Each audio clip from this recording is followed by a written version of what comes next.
में वो काउंटडाउन नाम की एक ऐप देख रही थी जो लोगों को अपनी डाइट पर बने रहने में मदद करती थी। ये सुनकर एक और लड़की ने भी फोन में ये ऐप निकाली, लेकिन उससे गलती से इसी नाम वाली दूसरी ऐप डाउनलोड हो गई। ये ऐप जिसके भी फोन में डाउनलोड होती उस इंसान को ये बता सकती थी कि उसके कितने साल, महीने या दिन बचे हैं जिंदा रहने के। ये देखकर सभी दोस्तों ने एक साथ ये ऐप डाउनलोड करने का फैसला किया। जिसके पास भी सबसे कम समय बचा होगा वो गेम हार जाएगा। हर कोई इसके लिए राजी हो गया, मगर कोर्टनी थोड़ा हिचकिचा रही थी। खैर, अपने एक दोस्त के कहने पर उसने भी ये ऐप डाउनलोड तो कर ली, मगर तब हमने देखा कि उसके सभी दोस्तों के पास कई साल की जिंदगी पड़ी थी, लेकिन कोर्टनी के पास सिर्फ 3 घंटे बचे थे। ये देखकर वो थोड़ा डर गई, मगर उसके दोस्तों ने समझाया कि ये ऐप एक मजाक से ज्यादा और कुछ नहीं है। फिर पार्टी खत्म होने के बाद कोर्टनी अपने बॉयफ्रेंड इवान की गाड़ी में बैठी तो उसे एहसास हुआ कि इवान नशे में पूरी तरह धुत था। उसे डर लगा कि कहीं ऐप की बात सच तो नहीं हो जाएगी, इसीलिए उसने पैदल घर जाने का फैसला किया। ये देखकर इवान गुस्से में गाड़ी लेकर चला गया। इधर कोर्टनी अंधेरे में अकेली चल रही थी कि अचानक काला कोट पहने एक आदमी उसका पीछा करने लगा। तभी उसे ऐप से नोटिफिकेशन आई कि उसके पास सिर्फ 7 मिनट बचे हैं। वो काफी ज्यादा घबराई हुई थी और सीधा घर चली गई। फिर उसने बाथरूम में जाकर फोन बंद कर दिया, लेकिन फोन अपने आप ऑन हो गया और फिर से वही ऐप खुल गई। और फिर जैसे ही समय खत्म हुआ, किसी ने अचानक कोर्टनी को छत की ओर खींचा और उसे जान से मारकर बाथटब में फेंक दिया। वहीं दूसरी ओर उसी पल उसके बॉयफ्रेंड इवान की गाड़ी की एक पेड़ से जोरदार टक्कर हो गई।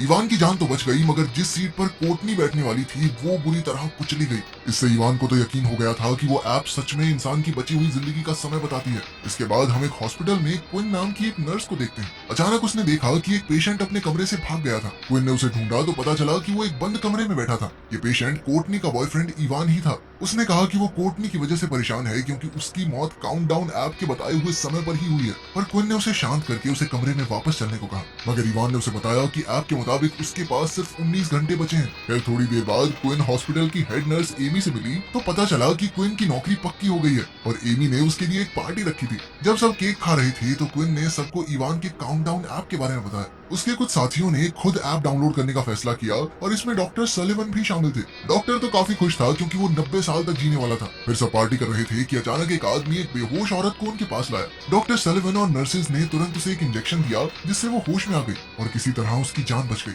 इस अजीबोगरीब घटना के बाद क्विन हॉस्पिटल से घर लौट रही थी कि अचानक उसके पास काउंटडाउन ऐप डाउनलोड करने की नोटिफिकेशन आई। उसे लगा कि चल हाँ ठीक है, इस ऐप को मैं भी देख ही लेती हूँ क्या है इसमें, और उसने बिना सोचे समझे सारी शर्तें भी एग्री कर दी। और जैसे ही उसने देखा कि उसकी जिंदगी के सिर्फ 2 दिन ही बचे हैं तो उसे काफी अजीब महसूस हुआ। खैर, फिर वो अपने माँ बाप के घर जाकर अपने कुछ जरूरी कागजात ढूंढने लगी। उस वक्त कमरे में कोई नहीं था, मगर उसे एहसास हुआ कि आसपास जरूर कोई ना कोई है, इसीलिए वो अलमारी के अंदर देखने के लिए आगे बढ़ी। अलमारी खोलते ही उसने देखा कि उसकी छोटी बहन जॉर्डन और उसका बॉयफ्रेंड वहाँ छुपे हुए थे। उन्हें देखते ही क्विन ने उन्हें बाहर जाने को कहा, लेकिन जॉर्डन ने उसकी बात नहीं मानी। असल में उनकी माँ की मौत के बाद क्विन ने उससे मिलना जुलना बहुत कम कर दिया था, इसीलिए जॉर्डन उससे नाराज थी। क्विन ने उसे समझाने की कोशिश की, पर जॉर्डन ने खुद को कमरे में बंद कर दिया। तभी उसके पिता चार्ली वहाँ आ गए। वो भी अपनी पत्नी की मौत के गम से उभरे नहीं थे। वो अगले दिन अपनी पत्नी की कब्र पर जाकर श्रद्धांजलि देने वाले थे तो उन्होंने क्विन को भी साथ चलने को कहा। फिर अगले दिन इवान अब भी हॉस्पिटल में था, पर उसकी धड़कनें तेजी से बढ़ती जा रही थी क्योंकि उसके पास सिर्फ 3 मिनट बचे थे। जल्द ही वो नर्स से आंख बचाकर वहाँ से भाग निकला।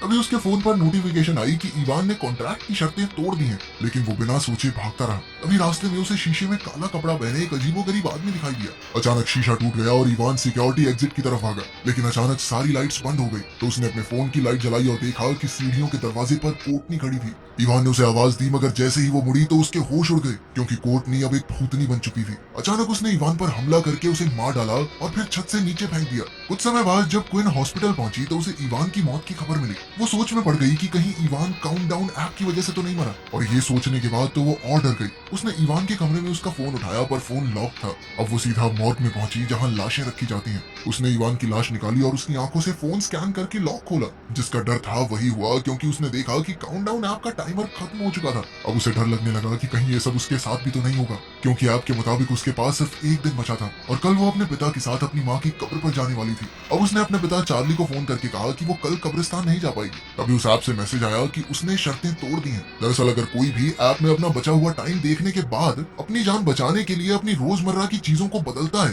तो ऐप खुद उसे मारने पर उतर आती है। खैर, फिर भी वो बेचैनी के साथ अपना काम करने लगी। जल्द ही डॉक्टर सुलिवन ने देखा कि क्विन काफी घबराई हुई थी, इसीलिए उसने क्विन को शांत करने की कोशिश की, मगर फिर उसने अचानक से क्विन को किस कर दिया। खैर वो बेचारी जैसे तैसे उसे दूर हटाकर बाहर एमी के पास चली गई। वो एमी को सब कुछ बताने ही वाली थी कि पीछे से डॉक्टर सुलिवन ने एमी को बुला लिया। अब क्विन जल्दी से उस दिन का अपना काम निपटा के घर लौट आई। फिर उसने काउंटडाउन ऐप पर थोड़ी रिसर्च की तो पता चला कि कोर्टनी और इवान के साथ क्या हुआ, लेकिन कई लोगों का ये भी मानना था कि ये कहानी नकली है। जैसे ही क्विन ने लैपटॉप बंद किया तो अचानक इवान एक भूत बनकर उसके सामने आ गया। क्विन बुरी तरह डर गई और उसने भागकर कमरे की लाइट जलाई। तभी इवान गायब हो गया और उसे फिर से नोटिफिकेशन आई कि उसने शर्तें तोड़ी हैं, लेकिन उसने गुस्से में फोन जमीन पर पटक दिया जिससे स्क्रीन तक टूट गई, मगर टाइमर फिर भी चलता रहा। अब उसके पास सिर्फ एक दिन बचा था। फिर अगली सुबह उसने दुकान से नया फोन खरीदने का फैसला किया ताकि वो काउंटडाउन ऐप से पीछा छुड़ा सके, लेकिन जैसे ही उसने नया फोन चलाया तो उसमें भी काउंटडाउन ऐप पहले से ही मौजूद थी। हैरानी की बात तो ये थी कि उसे फोन से डिलीट करने का भी कोई तरीका नहीं था। अब क्विन वापस अपनी गाड़ी में बैठी, पर उसने शीशे से देखा कि गाड़ी के पीछे काले कपड़े पहने एक आदमी खड़ा था। जैसे ही वो पीछे मुड़ी तो वो गायब हो गया और क्विन वहां से निकलने लगी, मगर अचानक किसी ने अपने हाथों से उसका मुंह ढक दिया और उसकी गाड़ी किसी और से टकराने से बाल बाल बची। तभी दूसरी गाड़ी वाला आदमी उससे झगड़ा करने के लिए बाहर आया। उसी वक्त फोन वाली दुकान से एक आदमी निकला और क्विन की तरफ से बोलने लगा कि लगी तो नहीं ना गाड़ी, चल जा यहाँ से। जैसे तैसे उसने गाड़ी वाले को भगाया और क्विन को बताया कि उसका नाम मैट है। उसने फोन स्टोर में क्विन की बातें सुन ली थी। मैट ने बताया कि उसने भी यही ऐप डाउनलोड की है। इसके बाद वो दोनों एक बार में गए और उन्होंने हिसाब लगाया कि इस ऐप के बताए समय पर लोगों का मरना कोई इत्तेफाक तो नहीं हो सकता। क्विन को लगता था कि जिस आदमी की झलक उसे दिखाई देती है शायद वही सबकी जान ले रहा है। फिर उसे याद आया कि हॉस्पिटल में एक पादरी है, तो वो मैट के साथ उनसे मिलने चली गई। पादरी ने उन्हें एक आदमी का नाम बता दिया जो इस तरह की राक्षसी आत्माओं का सामना करने की ताकत रखता था। अब मैट और क्विन उससे मिलने जा ही रही थी कि एमी ने क्विन को एक जरूरी काम के लिए बुलाया। उधर मैट बाथरूम गया तो अचानक किसी ने उसकी कैबिन में घुसने की कोशिश की। उसने देखा कि ये किसी लड़के के पैर थे, तो मैट ने उसे दूर चले जाने को कहा। अब जब मैट बाहर आकर हाथ धो रहा था तो उसे उसी लड़के के रोने की आवाज सुनाई दी। मैट ने देखा कि वो एक कैबिन से होते हुए दूसरे में जा रहा था और अंत में वो झुका और अचानक गायब हो गया। तभी लाइट चली गई और एक दरवाजा खुला। अचानक उसी लड़के ने मैट पर हमला कर दिया और मैट ने उसका सामना किया, पर फिर जल्द ही वो दोबारा से गायब हो गया। वहीं दूसरी ओर एमी क्विन को हॉस्पिटल में मीटिंग रूम में ले आई, जहां पता चला कि डॉक्टर सुलिवन ने इल्जाम लगाया था कि क्विन ने उसका गलत फायदा उठाने की कोशिश की है। ये सुनकर तो क्विन का खून खौल उठा और उसने कहा कि जबरदस्ती उसने नहीं बल्कि सुलिवन ने की थी, लेकिन किसी ने भी उस पर विश्वास नहीं किया तो वो गुस्से में उठकर बाहर चली गई। फिर वो मैट के साथ जॉन नाम के उस आदमी से मिलने पहुंची। वो एक काफी पहुंचा हुआ प्रीस्ट था और उसने ध्यान लगाकर पता लगाया कि इस सब के पीछे ओजान नाम के एक डीमन का हाथ है। फिर उसने इसके पीछे की कहानी सुनाई। उसने बताया कि कई साल पहले एक राजकुमार था जिसे एक ज्योतिष ने उसकी मौत का समय बता दिया था, लेकिन ये पता चलने के बाद उसने अपनी मौत को धोखा देना शुरू कर दिया, जिससे ओजान राक्षस जाग उठा और अंत में उसकी जान लेकर ही माना। अब जॉन ने कहा कि शायद ये ऐप उस ओजान डीमन का ही नया रूप है। अब उनके पास इस ऐप को हैक करने के अलावा कोई दूसरा रास्ता नहीं था। तब क्विन को मोबाइल स्टोर के मालिक डेरिक का ख्याल आया और वो मैट के साथ उससे मदद मांगने गई। खुशकिस्मती से डेरिक इस ऐप को हैक करने में कामयाब रहा। अब उसके पास लोगों के टाइमर का एक्सेस था और वो अपनी मर्जी से जितना मर्जी समय बढ़ा सकता था। तब क्विन ने उससे कहकर अपना समय बढ़वाया और तभी उसे अपनी बहन का नाम भी दिखाई दिया। फिर डेरिक ने क्विन, उसकी बहन और मैट तीनों के समय में 50 साल बढ़ा दिए। आखिरकार वो सब काफी खुश थे क्योंकि अब उन्हें ओजान से कोई खतरा नहीं था। इसके बाद क्विन और मैट एक साथ क्विन के घर पहुंचे। क्विन ने मैट से पूछा कि उसने ये ऐप क्यों डाउनलोड की थी। मैट ने बताया कि कुछ साल पहले उसके छोटे भाई की मौत हो गई थी और तब से मैट को मौत से डर लगने लगा। जब उसे इस ऐप के बारे में पता चला तो वो जानना चाहता था कि वो खुद कब तक जिंदा रहने वाला है। इसके बाद क्विन ने भी अपनी माँ की मौत की कहानी सुनाई। एक दिन क्विन एक पार्टी में गई थी तो उसकी माँ उसे ढूंढने के लिए आई, लेकिन रास्ते में उनकी गाड़ी का जबरदस्त एक्सीडेंट हो गया और उनकी मौके पर ही मौत हो गई। आपस में अपने दुख बांटकर उन दोनों को काफी हल्का महसूस हुआ। फिर कुछ घंटों बाद क्विन को अचानक लगा कि कोई कमरे की तरफ बढ़ रहा है। उसने देखा कि मैट का हाथ उसके पेट पर था, तो उसने मैट को जगाया, लेकिन अचानक असली मैट दरवाजे से उसके सामने आकर खड़ा हो गया। सच तो ये था कि क्विन के शरीर पर ओजान का हाथ था और अचानक ओजान ने क्विन पर भयानक हमला कर दिया। मैट ने तुरंत क्विन की मदद की और जैसे तैसे उसे छुड़ा लिया। इसके बाद उन्होंने फोन देखा तो पता चला कि ऐप का काउंटर फिर से पहले जैसा हो गया था और अब उनके पास कुछ ही घंटे बचे थे। अब क्विन को अपनी बहन जॉर्डन की चिंता होने लगी, तो उसने जॉर्डन को फोन किया। उधर जॉर्डन का फोन उसकी नैनी के पास था। जॉर्डन अपना फोन वापस लेने चुपके से नैनी के कमरे में घुसी और अचानक ओजान के हाथ ने उसका कंधा पकड़ लिया। जैसे ही जॉर्डन पीछे मुड़ी तो वहाँ कोई भी नहीं था। फिर उसने फोन देखा तो उसके पास भी काफी कम समय बचा था। इससे पहले कि वो क्विन को फोन करती अचानक पूरे घर की रोशनी चली गई। अब जॉर्डन डर के मारे बेड के नीचे छुप गई और दरवाजे की ओर देखने लगी। अचानक उसे अपनी मरी हुई माँ की आवाज सुनाई दी और उसी पल उसके ऊपर मौजूद बेड अपने आप खिसक गया। तभी उसे अपनी माँ का भूत दिखाई दिया तो वो डर के मारे भागती हुई दरवाजे तक आ गई, जहाँ उसकी टक्कर क्विन से हुई। उसके साथ मैट भी था और फिर वो तीनों एक साथ पादरी जॉन के घर पहुंचे। उन्होंने उसे बताया कि ऐप हैक करने का प्लान तो नाकामयाब रहा और ओजान अब भी उनके खून का प्यासा है। इसके बाद उन्होंने ऐप हैक करने वाली कोडिंग उसे दिखाई तो प्रीस्ट को उसमें एक लाइन दिखी जो ओजान के श्राप के बारे में थी। ये देखकर वो काफी खुश हुआ। असल में जॉन का मानना था कि इस श्राप को तोड़ा जा सकता है। अब उसने ओजान को उसी के खेल में फंसाने का प्लान बनाया। उसने कहा कि उन्हें ओजान को चकमा देकर ये महसूस करवाना होगा कि आज उनके मरने का दिन नहीं है। फिर जॉन ने एक ऐसी पूजा करने की तैयारी शुरू की जिसकी मदद से वो ओजान को मौत का समय बीत जाने के 1 सेकंड बाद तक रोक सके।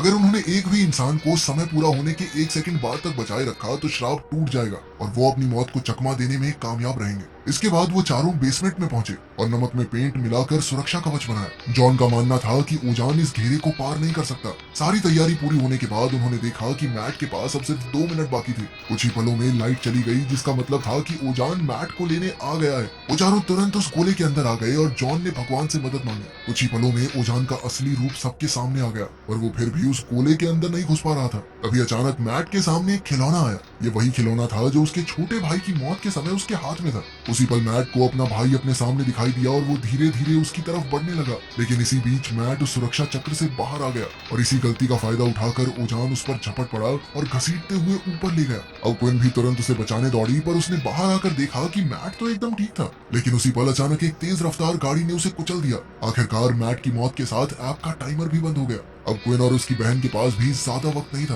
क्विन अब भी यही सोच रही थी कि आखिर मौत को चकमा कैसे दिया जा सकता है। लेकिन तभी उसने देखा कि ओजान के हमले के बाद जॉर्डन जख्मी हो गई थी। इसीलिए उसने अपनी बची खुची हिम्मत जुटाई और जॉर्डन को लेकर हॉस्पिटल पहुंची। इसी दौरान क्विन के साथ काम करने वाली एक नर्स ने आकर उसे कहा कि उसे डॉक्टर सुलिवन वाले मामले में क्विन की बात पर यकीन है। क्विन ने उसका शुक्रिया अदा किया और तभी उसकी नजर डॉक्टर सुलिवन पर पड़ी जो जॉर्डन का इलाज कर रहा था। अचानक उसके दिमाग में एक प्लान आया जो एक ही बार में सारे फसाद की जड़ मिटा देगा। जब डॉक्टर सुलिवन अपने ऑफिस की ओर मुड़ा तो क्विन भी उसके पीछे चली गई। अब उसने डॉक्टर को लुभाने की कोशिश की तो डॉक्टर को थोड़ा अजीब सा लगा कि कल तक तो ये मुझे धक्के देके भाग रही थी, अब क्या हो गया इसके। तब क्विन ने कहा कि वो ये सब अपनी नौकरी वापस पाने के लिए कर रही है। अब उसने डॉक्टर को हॉस्पिटल के सुनसान कमरे में बुलाया और डॉक्टर भी खुश होकर वहां पहुंच गया। वो क्विन को ढूंढ ही रहा था कि क्विन ने कहा कि वो छुपम छुपाई का खेल खेलेंगे। डॉक्टर क्विन की आवाज सुनकर उसे ढूंढने लगा, मगर वो ये नहीं जानता था कि क्विन अपने हाथ में लोहे का सरिया लिए खड़ी है। मौका मिलते ही क्विन ने सरिये से डॉक्टर पर जोरदार हमला कर दिया और वो जख्मी होकर जमीन पर गिर गया। क्विन ने उसे एक जानलेवा इंजेक्शन देकर उसका काम तमाम करने की धमकी दी, लेकिन उस वक्त जॉर्डन भी क्विन के पीछे पीछे वहां तक आ गई थी। जॉर्डन ने उससे पूछा कि आखिर वो ये सब क्या कर रही है। क्विन ने जवाब दिया कि अगर वो ऐप के बताए हुए समय से पहले ही डॉक्टर को मार डाले तो ऐप की भविष्यवाणी गलत हो जाएगी और इस तरीके से भी श्राप टूट ही जाएगा। जल्द ही उसे एहसास हुआ कि उसका आइडिया एकदम सही है, क्योंकि जैसे ही उसने डॉक्टर को जानलेवा इंजेक्शन देने की कोशिश की तो ओजान ने सुलिवन को पीछे खींच लिया। अब क्विन सरिया लेकर डॉक्टर के पीछे गई। इधर जॉर्डन को फोन पर मैसेज आया कि उसकी जिंदगी के सिर्फ 2 मिनट बाकी थे। धीरे धीरे समय उसके हाथों से फिसलता जा रहा था और इधर क्विन डॉक्टर को ढूंढ रही थी। लेकिन इससे पहले कि वो उसे ढूंढ पाती, सुलिवन ने पीछे से उस पर खुद ही हमला कर दिया, मगर क्विन उसे चकमा देकर भाग निकली। तब डॉक्टर ने उसे धमकी दी कि वो सब कुछ पुलिस को बता देगा। लेकिन उसी वक्त क्विन ने पीछे से उसकी पीठ में लात मारी और हाथ में सरिया लेकर उसकी ओर फेंका, मगर बदकिस्मती से डॉक्टर कमरे से बाहर भाग गया। क्विन भी उसके पीछे आई और सरिये से घातक वार करके उसने सुलिवन को गिरा दिया। फिर उसने इंजेक्शन निकाला, लेकिन इससे पहले कि वो इंजेक्शन लगाती, ओजान ने उसे अपनी शक्ति से पीछे धकेल दिया। इसी मौके का फायदा उठाकर सुलिवन वहां से भाग निकला। अब क्विन की सारी उम्मीदें टूट चुकी थी, लेकिन फिर उसने अपनी बहन को बचाने के लिए दवाइयों के डब्बे से ढेर सारे इंजेक्शन निकाले। उधर जॉर्डन हॉस्पिटल से भागने के चक्कर में मॉर्ग में पहुंच गई। उसने देखा कि उसके पास लगभग 1 मिनट बाकी था। वो दुख में फूट फूट कर रोने लगी कि अचानक ओजान ने उसे उठाकर खिड़की पर पटक दिया। जॉर्डन ने वहां से भागने की कोशिश की, मगर ओजान उसके ऊपर काफी हावी हो गया। अब जॉर्डन का आखिरी समय आ चुका था, लेकिन उसी पल अचानक क्विन हाथ में इंजेक्शन लिए ओजान के सामने आ गई। वो अपनी बहन को बचाने के लिए किसी भी हद तक जाने को तैयार थी, मगर तभी ओजान उसे रोकने के लिए उसकी माँ का रूप लेकर उसके सामने आ गया। अपनी माँ को सामने देखकर क्विन का दिल भर आया, पर जल्द ही उसे एहसास हो गया कि ये सब सच नहीं है। उसने वो इंजेक्शन खुद को लगा लिया और बेहोश होकर जमीन पर गिर गई। अब ओजान ने उसी पल उसे बचाने के लिए हवा में उड़ाया,